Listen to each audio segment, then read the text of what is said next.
কলকাতার বরেণ্য নির্মাতা বাসু চ্যাটার্জির পরিচালনায় বাংলাদেশ ভারত যৌথ প্রযোজনায় নির্মিত হঠাৎ বৃষ্টি সিনেমাটি শুধু একটি সিনেমা ছিল না, এটি ছিল ৯০ দশকের এক প্রজন্মের আবেগ, এক টুকরো নস্টালজিয়া। এই ছবির মাধ্যমেই রূপালী পর্দায় অভিষেক ঘটে দুই নবাগত তারকার, ঢাকাই সিনেমার ফেরদৌস আহমেদ আর টলিউডের প্রিয়াঙ্কা ত্রিবেদী। তবে সিনেমাটি শুধু অভিনয় আর সঙ্গীতের জন্য আলোচিত নয়, আলোচনায় ছিল আরও একটি কারণে। শোনা যায় এই সিনেমার সময় থেকেই প্রেমে পড়েন ফেরদৌস আর কলকাতার অন্যতম আবেদনময়ী অভিনেত্রী শ্রীলেখা মিত্র।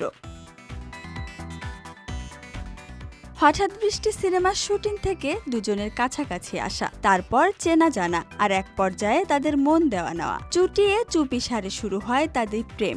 একই বছর শ্রীলেখা ঢাকায় এসে অভিনয় করেন সিংহপুরুষ নামের আরেকটি সিনেমায়, নায়ক ছিলেন ড্যানি সিডাক। তবে মজার ব্যাপার হলো, শ্রীলেখা এই সিনেমায় যুক্ত হন মূলত ফেরদৌসের আরও কাছাকাছি আসার জন্য। পর্দার ফ্রেম ডিঙিয়ে কাটান একান্তে সময়।